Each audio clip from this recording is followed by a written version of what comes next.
Back in 2008, Nashville singer-songwriter Erin McCarley burst onto the music scene with her pop-leaning debut Loved Save the Empty. Since then, she's worked to change her narrative. The 38-year-old musician wasn't ready to be pigeonholed into mainstream pop. She wanted to have the freedom to experiment. With label tensions surrounding her sophomore LP My Stadium Electric, it was only natural for McCarley to return to form, going independent once again for her third album. The result is UY, which gave McCarley the opportunity for the creative freedom she craved.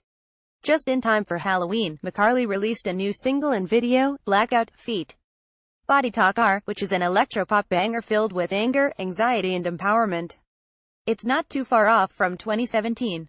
With the release of her latest single, McCarley filled us in on how her third record came together, the pivotal role her music played in Grey's Anatomy and doing things her own way. Why did you decide to go independent? Ashes to ashes, dust to dust. I went back to where I belonged. On my first record, I was able to work with one producer in our own little bubble, and when we surfaced, the label was interested in signing me and loved the record as is. When the second record came around to make, they were there from the beginning of the creative process, and there wasn't a sense of trust from them to let me do my thing.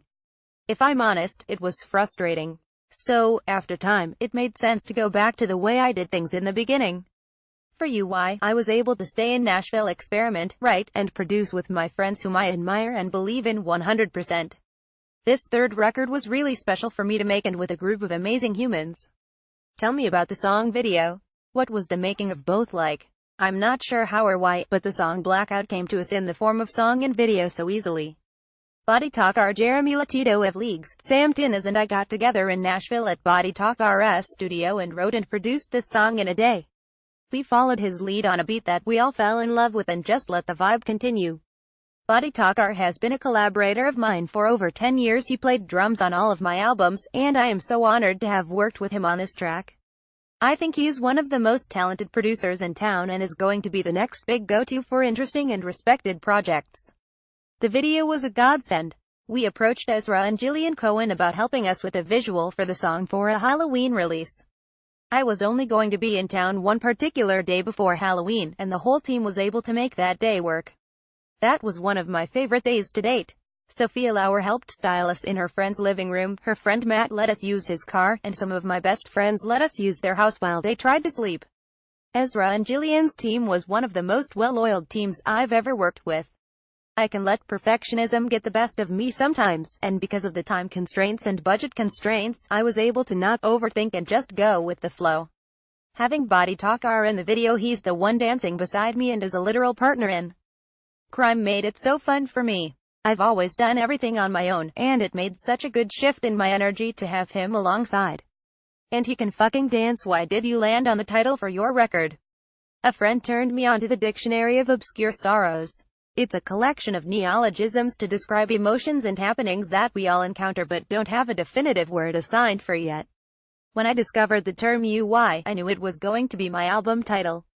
The definition of UY is the desire to see with fresh eyes and feel things just as powerfully as you did before expectations, before memory, before words. The process of going independent was slow, even painful at times, yet powerful. Getting to the finishing line of the making of the album, I felt like UY described the intention and motive behind all of my visions. Do you feel like your breakout record, Love, Save the Empty, was a representation of who you are? I think all of my records are very representative of where I have been in my life at the time of making each one. I can't easily detach myself from much of anything, so what you hear in my records is fully where I am mentally and physically. Love, Save the Empty was written and made over 12 years ago when I had something to prove as a new writer and a musician. I wanted the respect of being a musician and performing with my guitar. I put my dance background on the back burner and focused on my love for musical purity. After touring that particular record, I realized how much I left out a huge part of myself in that process. The live experience left me with an appetite for more beat-driven compositions and arrangements. I'm so proud of what Jamie Kenny, my producer and co-writer, and I made together with my debut album, and it will always have a special place in my life, but I've moved on and am, of course, in a different place in life now. My new record, UY, musically represents the pop-hip-hop elements that I've always been drawn to as a listener, with hints of quirkiness and edges that I always felt I had to smooth away before. I played a bigger role production-wise on this new album, as well. How has the pop industry changed since you've been in it? As an indie pop artist, I'm able to put up a few blinders to the industry. I try, and want, to just make music that I'm excited about and that I can be proud of at the end of the day. The moment that I let industry, trend, or comparisons creep in, fear jumps in the front seat. I may seem disconnected or distant at times according to social media, but in order to stay focused on my art, I keep my head down and work as hard as I can with the people that push me farther than I think I can go on my own. The industry has changed tremendously since the invention of social media. That element alone has changed what artists are expected to be and do. What was your favorite TV movie scene where you heard your music being played? Why? Well, one memorable yet unfortunate time was when my song was playing when McDreamy died on Grey's Anatomy. I had several people text me and tell me that I killed McDreamy. Tell me about the fear, isolation, and anxiety in this song. We definitely all deal with fear. It surrounds us at times and seems impossible to escape. Sometimes we have the strength to ignore it, and other times we're highly sensitive to the energy and we allow it to filter in. This song in particular plays with letting the anxiety and the darkness physically move you. Why did you scrap your record originally? As I was finishing this record in 2016, the political climate was permeating all of us in one way or another. Many songs came to me in the last hours of this record process, and I decided to switch out about 5 of the original songs for the new ones.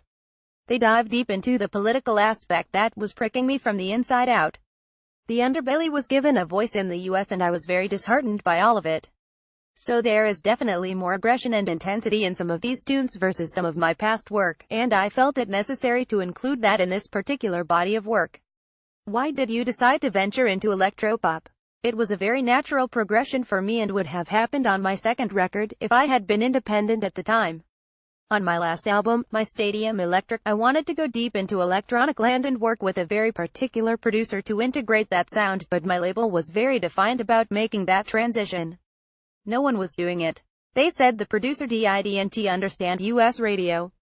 Lord wasn't out yet. Florence the Machine was just surfacing, but the label still had me in the category of all-American singer-songwriter girl next door in their heads and they were not able to let go and trust me. So, I had to wait to be out on my own to release the imaging and songs that I really wanted to portray and share.